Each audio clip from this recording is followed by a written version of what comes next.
Okay, welcome to people who come on and listening to Future Education is about adding effective value. A very good afternoon to all our dear viewers, and a very, very hearty welcome to each one of you. A few lines to tell you what Getty is all about. Only as high as I can reach can I grow. Only as far as I reach can I see. Only as deep as I look can I see and feel. Only as much as I dream can I be. That was Karen Ron for you, ladies and gentlemen, and that's what Getty is all about. If you want small changes, work on your behavior.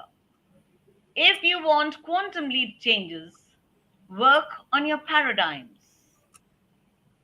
Myself, Joya Khan, your host for the afternoon, as ambassador of change from Getty, I extend greetings on behalf of the entire Getty family. The Global Education and Training Institute is a name to reckon with, where excellence is a continuous process and not an accident, where the things you do for yourself are gone, but the things you do for others remains your legacy. We at Getty believe that the future belongs to those who believe in the beauty of their dreams. And it is an immense honor to share that our revered Dr. Sunita Gandhi does believe in the beauty of her dreams. Because not only has she founded and conceptualized the whole disruptive movement, but she's a pioneer with a broad vision of disruptive education. Ma'am's tireless perseverance and persistent efforts has enabled her to carve a niche for herself and has placed Getty on a high pedestal as one of the most premium training institutes of India.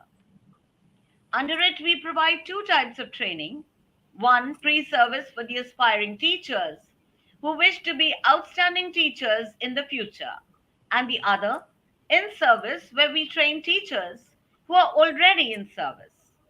On these live forums, we also conduct live talks under the banner D-Talks, wherein we invite bureaucrats, policymakers, entrepreneurs, and renowned speakers from all around the globe to enlighten us with varied educational practices carried out as agents of change.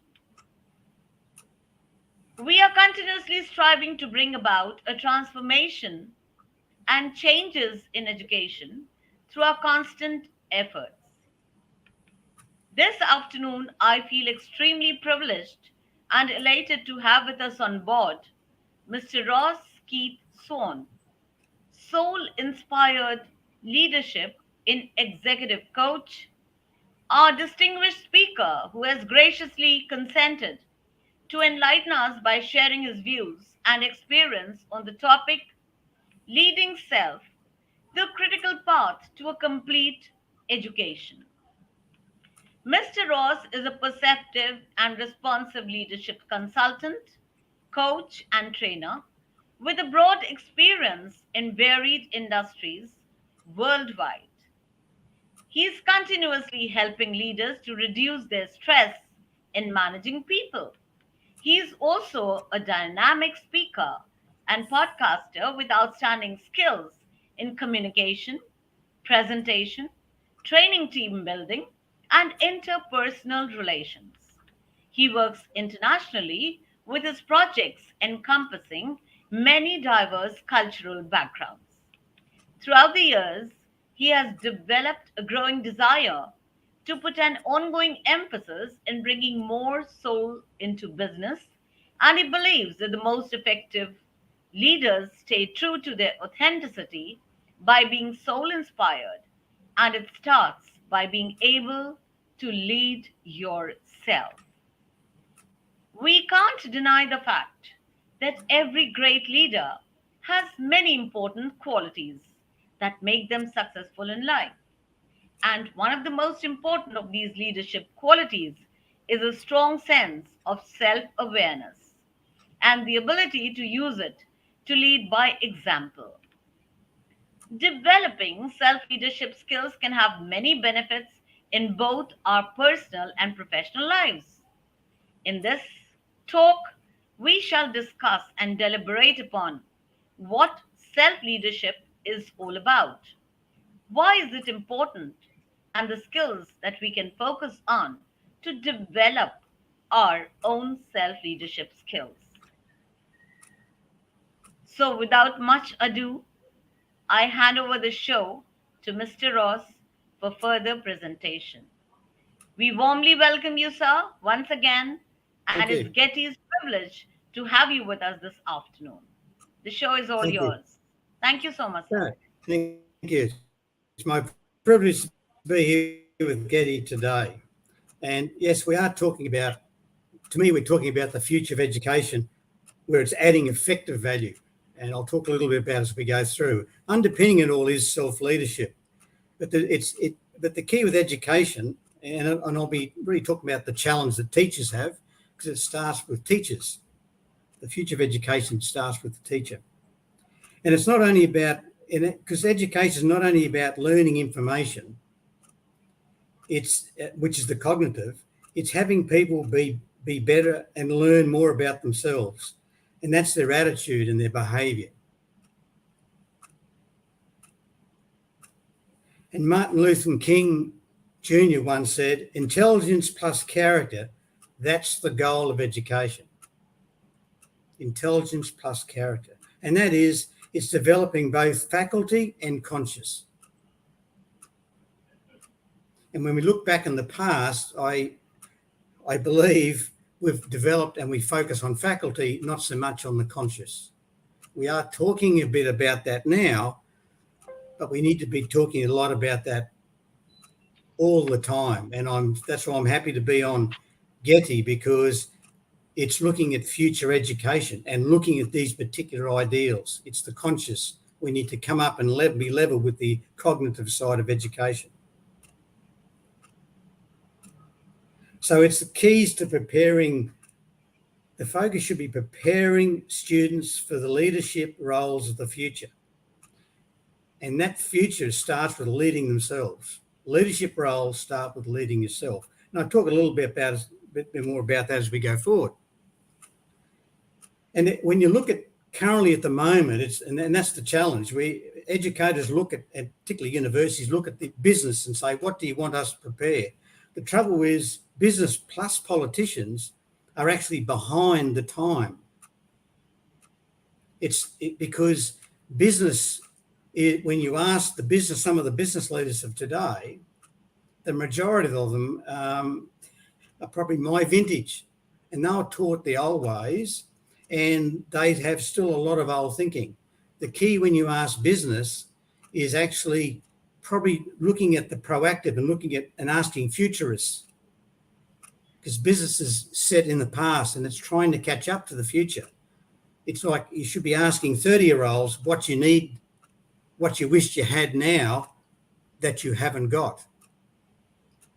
Because they're learning and they move towards the future. And that's where I see some of the challenge is, how do we catch up?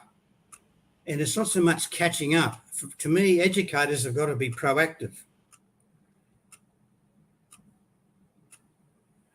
Yes, they listen to business, but I think it's a little problematic.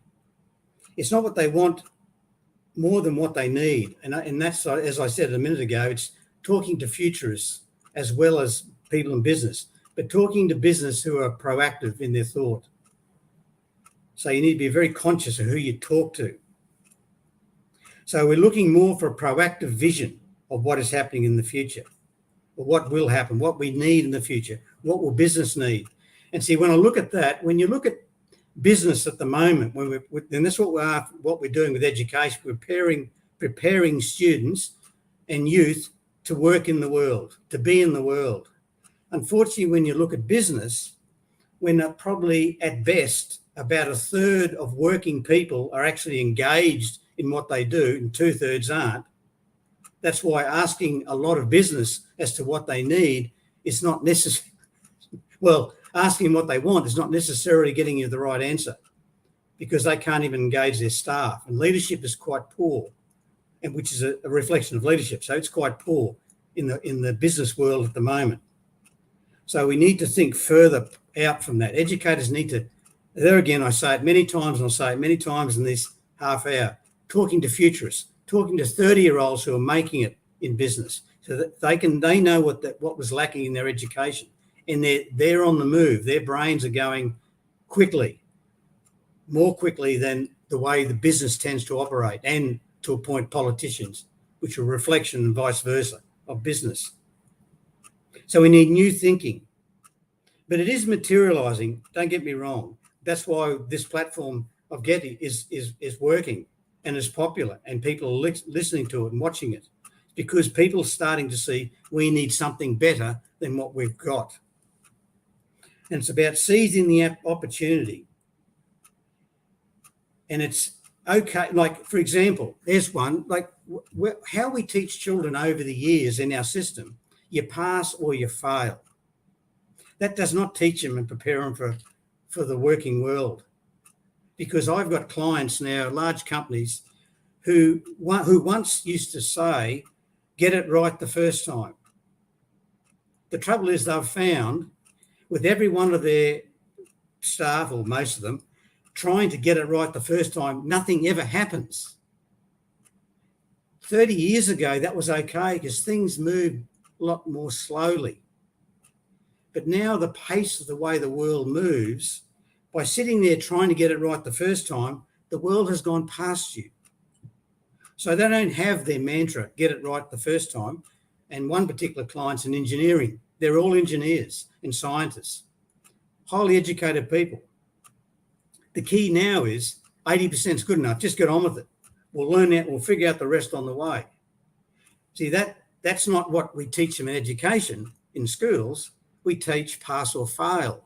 And people who fail don't actually get looked on with the greatest sort of pat on the back.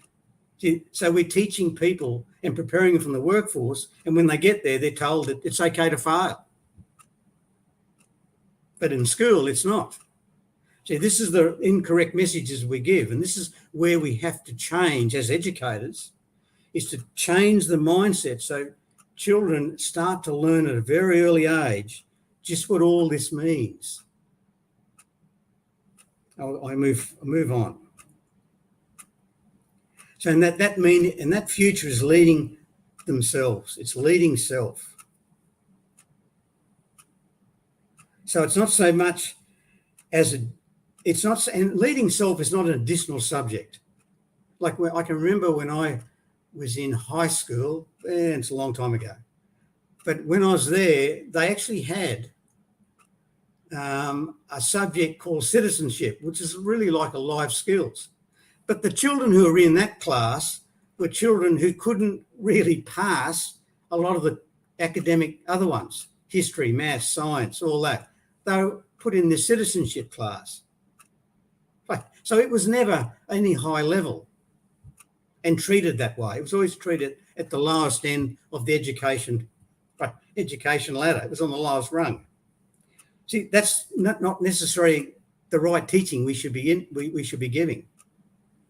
So when I talk about having leadership in the syllabus, I mean it's not a separate subject. It should be built into every subject.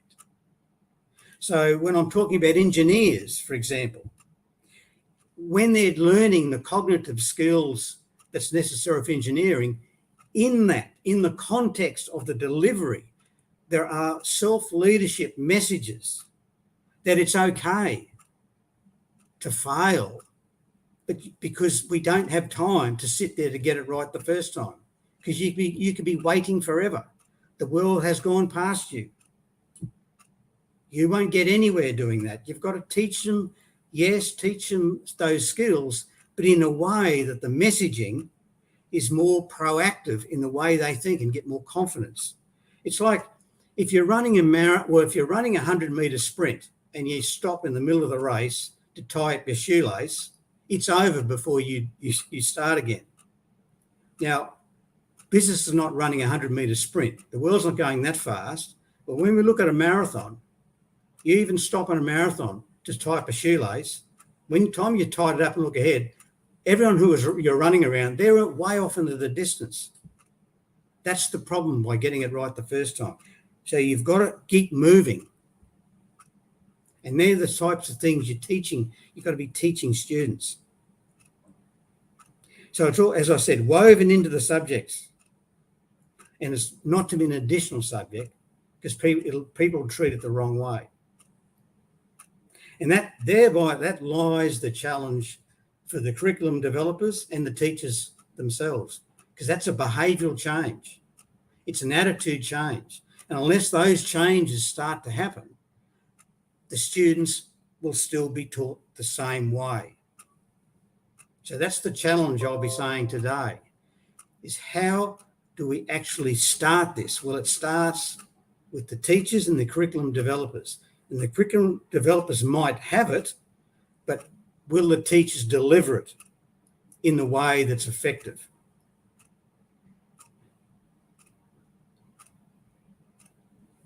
So you key some of the teachings and leadership, and I'm just touching on a few here. You're teaching to help them help themselves, to lead themselves. You're wanting them to be better people. It's teaching them to be the whole person, not just the cognitive. It's the effectiveness of using their knowledge, their cognitive skills, and being effective leaders of a self. And I'll talk about that as we move forward. But how do we apply the knowledge effectively? It's not the knowledge itself. It's teaching the self-leadership in a way is to be the best version of themselves. And we've all heard that before. It's not just teaching the black and white. It's teaching how to deal with the grey. And self-leadership is the grey. See, people are ambiguous. All people are ambiguous. The really good leaders that I see in the world, I coach a lot of them, and I coach them that are very challenged as well, remedially, is that they have one thing in common. They're very comfortable with the ambiguity of people. In other words, that's the grey. It's not black and white. People aren't black and white. They're grey. Now, how do you teach the black and white, which is the right and wrong type way, but allow for the grey to be there? It's merging those two together. So the student gets the full perspective, the more rounded version, learning about the cognitive information, but also how they apply it in them trying to be the best person they can be. So that starts, and Joanne mentioned before in the introduction on GETI, it's that self-awareness, the self-reflection, teaching students at a young age that that's important to do is key. It's not just so much teaching them when they're 17 or 18. This is what you should be doing. It's teaching them from the day they start school. It's teaching them the value of having a healthy self-esteem. Because without a healthy self-esteem, they will not be effective. But they won't be effective leaders.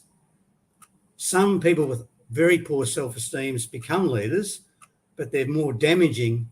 Well, they're not more damaging, they are damaging. So we want effective leaders, leaders of quality. They're all the self-leaders who lead self, who understand themselves, who are aware of the effect of their behaviours are on other people. See, one of the aims of GETI is to ensure inclusive and quality education for all, to promote lifelong learning, etc., etc. As I said, you go back to my example. If you're taught citizenship, it means you weren't smart enough to pass some of the other subjects. See, so there again, that's not really inclusive, because everyone from my high school Not that it worried me or most people, but they saw this, oh, you're doing citizenship. Oh, so you must be struggling with some of the subjects. What ones are you struggling with? See, that's not inclusiveness. That's just, oh, you're separate because you're not cognitively aware as some of the others are, students are. So it talks about how do we do that, right? That comes from having a growth mindset. And when I look at that, right, and we often, as educators tend to, in the past, it teaches the fixed mindset. In other words, I've passed an exam, therefore that's done in time, I move on. I've got my degree, I can go out the big wide world of engineering because I've got my degree. See, it's a fixed point. I know we mention now, and more so than was done in the past, was that learning's a lifelong journey. But how much do we actually, I shouldn't use the word, but I will, brainwash children from a young age that life is a lifelong journey? Because we're always talking to reach that timeline, get over that, now you've got your degree and you can go into the big wide world, etc., etc. We've got to be teaching them at the younger age. It's good to have the degree. It shows your cognitive skill, but that's only half your education. That should be taught from the day they started school. And so by the time they reach 17, 18 at university, they already understand, they live it, they breathe it. Not just tacked on at the end by some of the proactive teachers who just add it in that most students just ignore. And I know a lot of them ignore because I'm there trying to coach them remedially because I've been brought in by their employer to help them be better leaders because they're failing. And some of them because their mindset is fixed. They think they know everything because they got triple honours at the university. But they haven't learned anything since because their mind is fixed.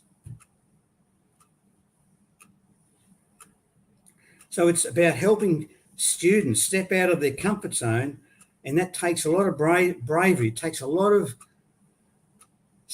just strength to go into the unknown. And that's getting back to that 80% is good enough. I can tell you, one of my clients, when they brought that in, a lot of their senior leaders struggled with it because they could see that, gee, what if I fail? This is going to do damage to me and my reputation if I fail. See, that's that mindset we teach them from the day they start school, pass or fail. The failure, sit in the corner. Like if you fail, and you're the only one in the class that's failed an exam, people let you know about it, right? See, so we brainwash children from an early age, black and white, pass or fail. Yeah, when they get to the workforce, I don't want to fail, so they don't do anything. They struggle to take the risk in case I'm wrong and people will laugh at me. So that's slowly changing, but it takes a long time to change old behaviours of executives or whoever in their 40s, 45, 50, to suddenly change that. They do, but it takes a lot of an effort. It'd be so much easier to start now by teaching young children as they start school those types of learning, that type of skill, the ability to take a risk. Yeah, not a stupid risk. They're not going to jump off a cliff without a parachute, but be clever in what risk they take, but prepared to take it. So when you look at the perspectives, yes, learning is lifelong. It's not just a period in time. And I take the fact that whilst it was that when I went to school, and there was the odd teacher who would say, no, it's lifelong learning. You've got to keep doing that, Ross. You'll be right. And it's said a lot more now. But if it was really successful, organisations like GETI wouldn't need to be there, wouldn't say we need a disruption.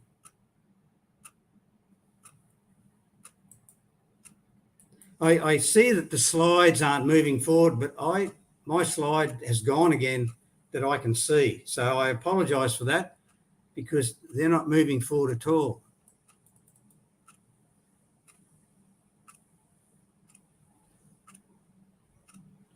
So I'll just keep going. I do apologise, but the slides, I'm pressing it and nothing's happening. So when we talk about perspectives, like learning is lifelong. It's not just a period of time, which I was just saying. But we really need to teach that from an early age to believe it, so people believe it. And I dare I say again, I've said it once already, but we brainwash students that that's the norm. We keep learning. Education is not merely information, right? As I said that, it's helping people be the best they can be and how they fit into the world. And it's not just fit into the world as an add-on subject. Everything you teach them on a cognitive basis, or information-wise, how do you help them as an individual fit that, build that knowledge and learning into the world? So it's that leadership of self and that attitude of how do I make my knowledge effective?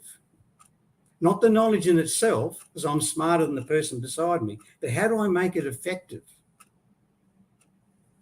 So when I've got my knowledge, how do I encourage people to listen to what I've got to say on this because I'm an expert in this subject? Things like that. That's equally as important than teaching them the subject, is how do you get people to listen to you if you're an expertise, if you have that expertise.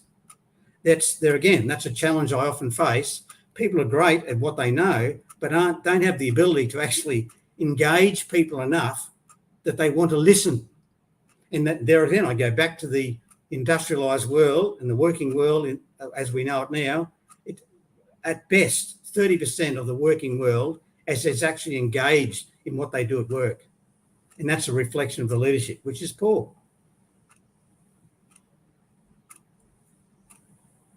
And therefore, I'm just going back because my slides have gone here, so I'm just saying where I am with my talk, so I apologise for that. But tolerant and diverse perspectives, there's another one. Not accepting people as they are, not judging them.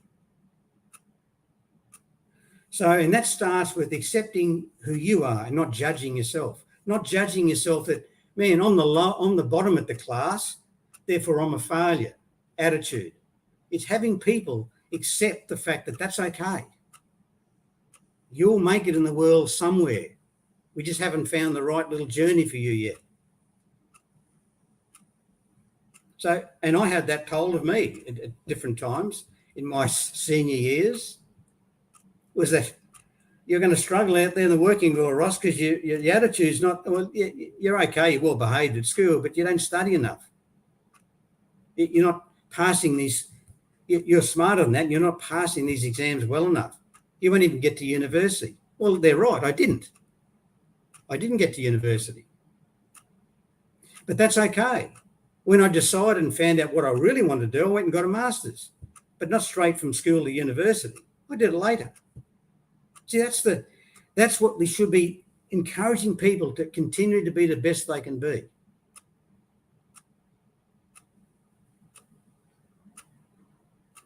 So more perspectives. So when we look at assessment, it's not just the cognitive, but it's the broader co-scholastic assessments and how we bring that in. That's the challenge to the curriculum providers and to the teachers. And it's, as I said, it's helping them fit people. It's helping you to fit into the world. It's what nourishes the soul, not just stimulates the mind. It's an education of both the soul, nourishing the soul, and educating the mind. It's how you do that congruently. That's the key.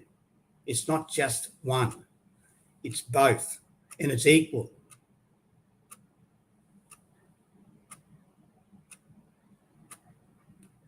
And it's teaching them, like when you look and I talk about self-leadership, it's understanding yourself. So you're teaching them to understand humans and to be confident within what they do, not teaching them the fact that I've got the lowest mark in the class and therefore I feel really bad and my parents are going to give me a hard time because I'm the lowest in this class. All the negative thoughts, all the wrong thoughts.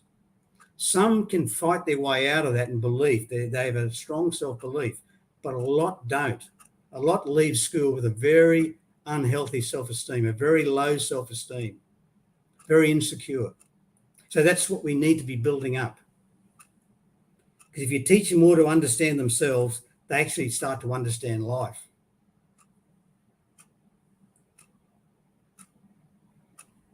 because you've got to teach them that they're on a continued path of growth, and that growth is up to them. And you've got to teach them with the confidence and that self-belief, and therefore they'll want to grow. They want to do that, not just, okay, I've got my degree, I'm good, now I sit back and just enjoy the fruits of my school years of labour and just enjoy it because I've done what I've needed to do. I got honours, after all, I'm an expert. And believe you me, I don't think I can't ever recall getting honours in an exam, but that's all right. And see, some of those things that you're teaching them, and I'm losing these all over the place, I'm just trying to give you bits of thought here. Like, it's being connected with your inner self. It's that taking that time out to be with yourself and not having your head teach you and be responding of what you're thinking, because your thinking is responding to the environment. But when you go within, you're responding to the real you, the inner you, and that's the important thing. That's what good leaders do. They all respond to their inner self. There's a lot of talk at the moment, which is quite it's smart thinking, is that for leaders to be their true, authentic selves, not who they think they are in the comparison with someone next door, or I did better than them at school, therefore I should be a better leader, or I'm better at this engineering job, or I'm better than this than they are. It's, I want to be better than who I am, who I was yesterday. It's teaching them to be doing those habits, that's a critical part of the education. It's not just an add-on. I keep saying it, but I believe it with a passion. It's built into the curriculum. Everything they learn, it's teaching them those skills. Be a giver of positive energy, not a taker. Little subtleties like that. You fit that into different parts of the education.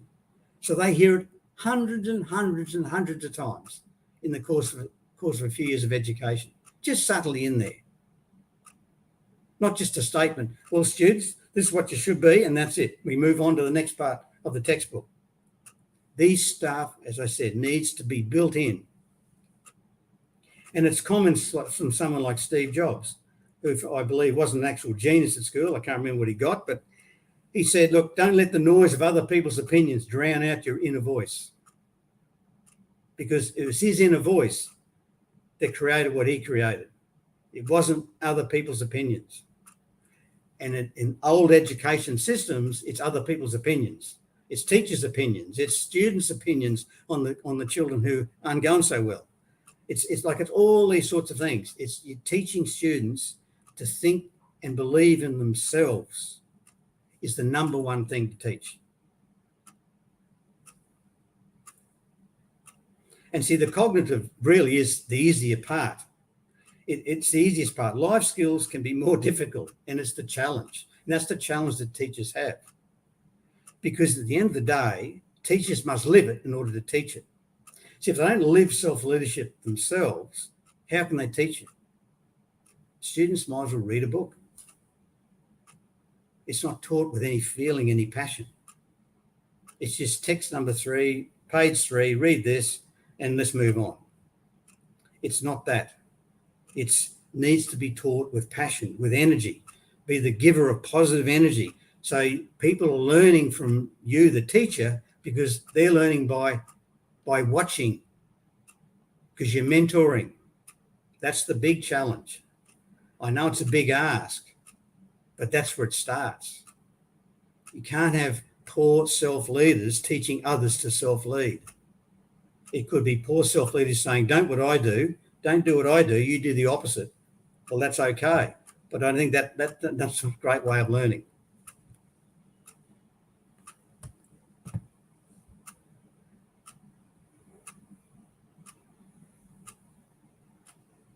So when I look at that, when I look at the teachers, it's up to you. At the end of the day, and that's why I was so happy to come on here, it's important that it starts with curriculum developers and it starts with teachers.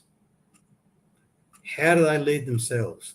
Can we lead ourselves? If once I start to understand how to lead myself and I'm feeling in control, life is so much more easily and so much more happy to go through life. But when you've got that energy, because you are happier, because you're taking control of your life, it reflects on your students.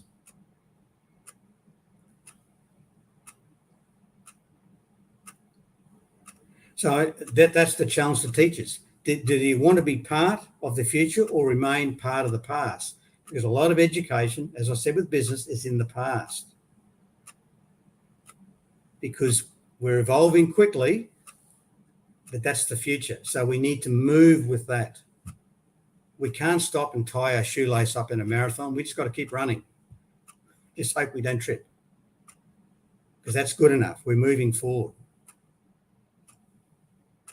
So as a teacher, what I challenge you to do is just write down, sit and reflect one day. There again, leading self. Sit down and reflect. And write down what legacy you want to leave as a teacher. How do you want to be remembered by your students, by your peers, by students' parents? How do you want to be remembered as a teacher? Remember, when you think about that, people will only remember you by how you made them feel, not how you made them think. They'll only ever remember you how you made them feel. And as time goes on, you want to be described 3 years down the track or 5 years, people will describe you how you made them feel. And if you're making them feel not so good, which would have happened in the past with certain teachers, I can bring up the thought and pictures of a few at my schools I've attended to. That's not good because, see, when someone's not feeling that good, they don't learn anything. You learn with an open mind and a happy mind. Because when you're sad and upset or insecure, you don't learn anything. You have a closed mind to protect yourself.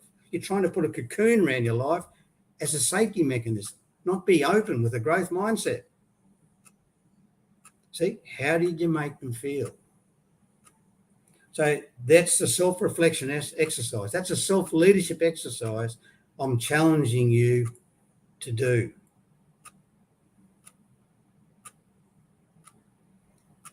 So the next generation of teachers, if you want to be in that next generation of teachers, you pick it up and go for it.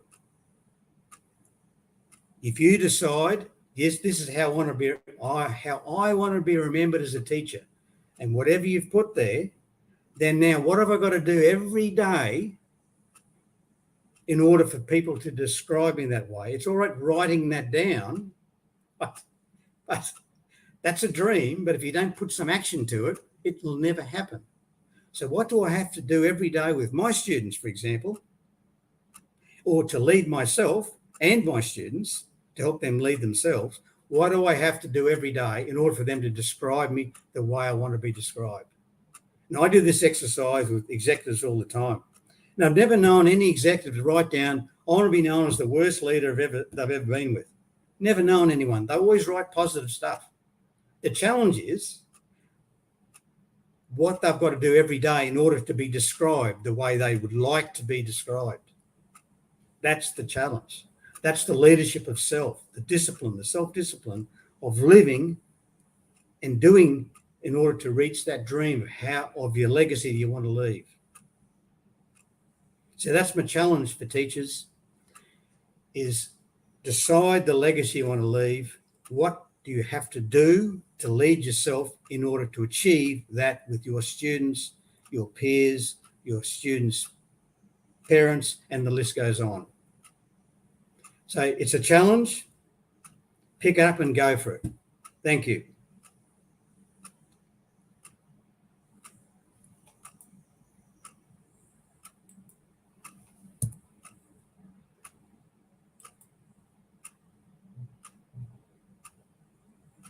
Is there, Joy? I'm happy to answer any questions that you may have. Yes, sir. Thank you so much, sir. Very relevant point made. And I think that you have truly stressed upon some of the very, very important points that we need to keep in mind, that for having strong self leadership skills, whatever is needed, firstly, is a happy mindset. You focused on a happy mindset. Yes, that's You true. also said that it helps building strong a relationship with your peers, with your co-workers, and also everything that is required needs to focus on the life skills. Life skills are very, very important to Yeah. keep you motivated, to keep you, make you feel accountable.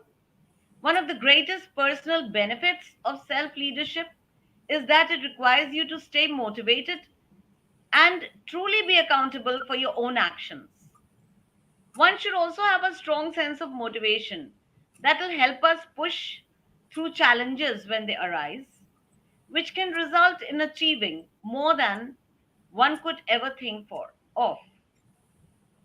Being accountable for our own actions requires us to be honest when taking self inventory and provides you with the opportunity to learn and develop new skills. We also inspire others to follow the lead. Every great leader, I think, needs to have the ability to lead the team by example. This means great leadership begins with self awareness.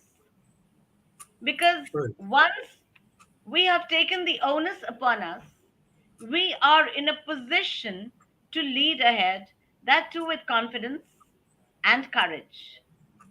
It is important for us to be able to plan and prioritize our own tasks and remain dedicated to completing the work within set targets and deadlines. Sometimes, even if we are not in a position of leadership, showing strong self leadership skills can still have a positive influence on encouraging our co workers or other students to be more proactive and productive.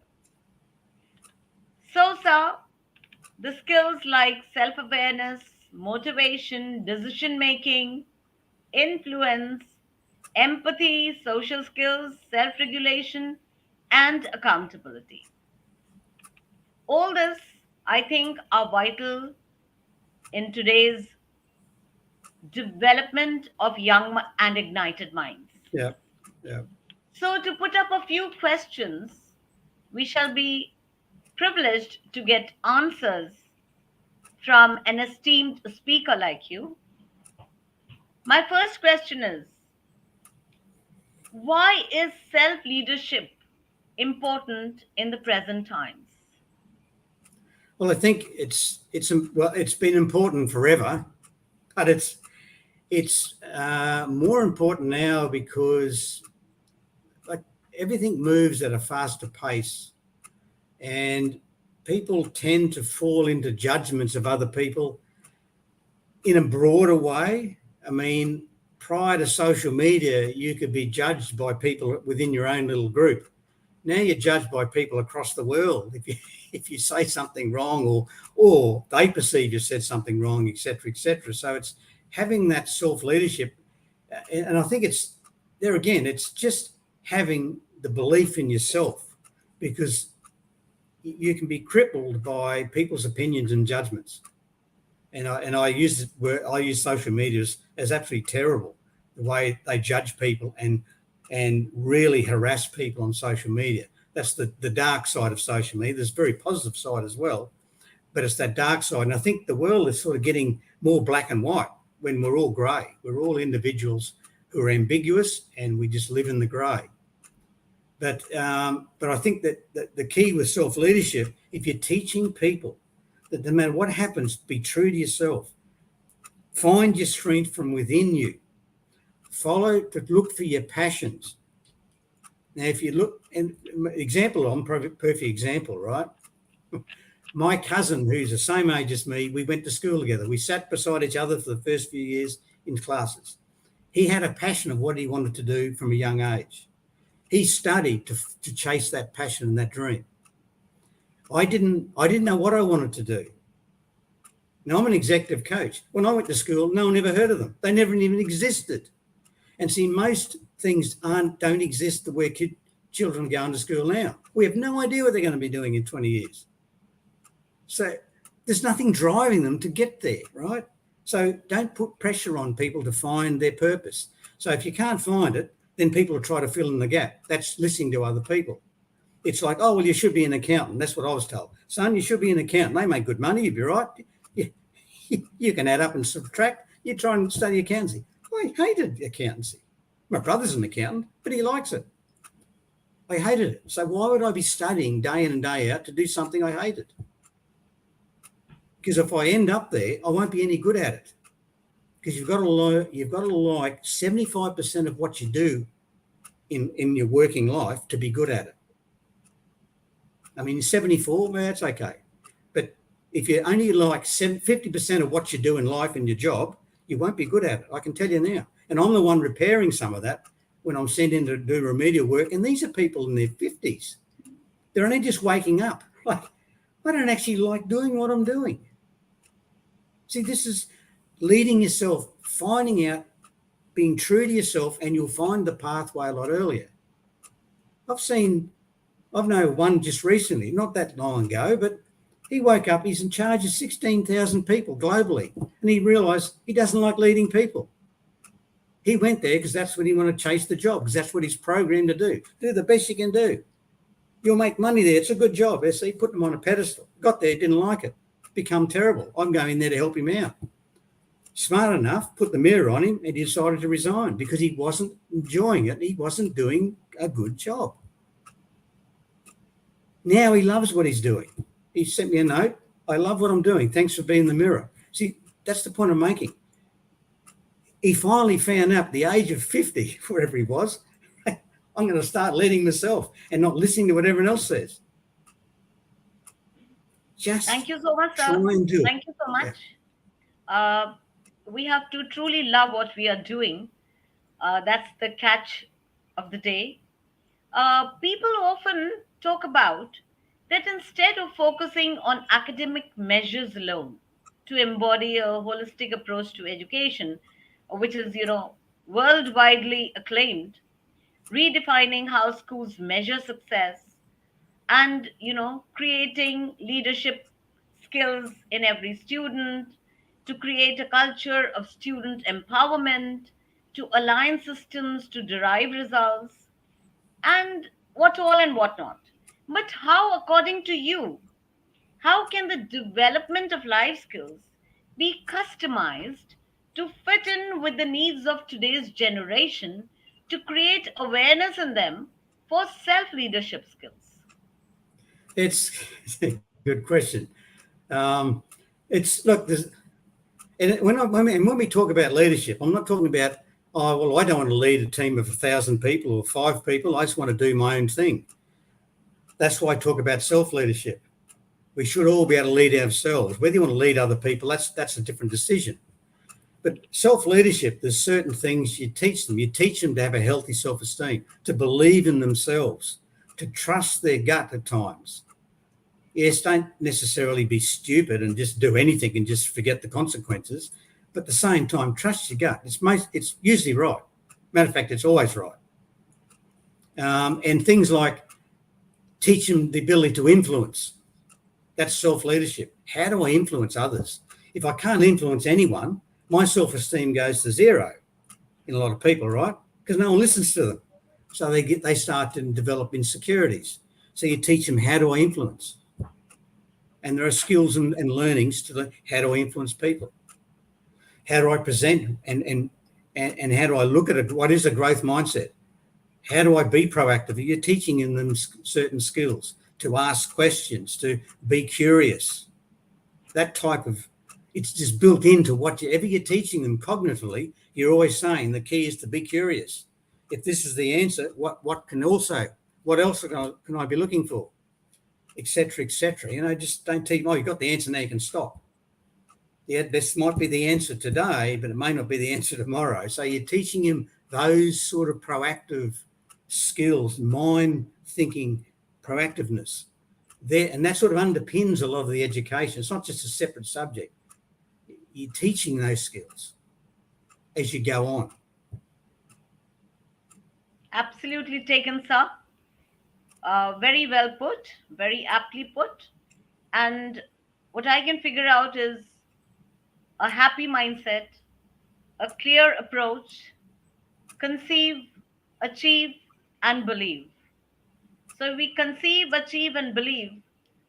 The work is half, the way is half clear, and all we need is a clear mindset with confidence to move ahead in life and to see that leadership is all about a positive mindset with set targets, clear goals, and a clarity of vision. Thank you True. so much, sir. It was a pleasure listening to you this afternoon. You enriched us and enlightened us, and we can keep looking towards you for more guidance in the future with probably another topic, another engaging session where we'll be enriched further with your valuable inputs. I thank the viewers this afternoon. I also thank those viewers who will be eventually following up the show and will have some wonderful takeaways to guide and lead ahead our young and ignited minds, the future leaders that we are looking forward to. Thank you, everybody. Thank Stay you, blessed. everyone, for listening. Yep. Have a wonderful day. Thank you Okay. so Bye much, bye. sir. Bye bye. Thank you.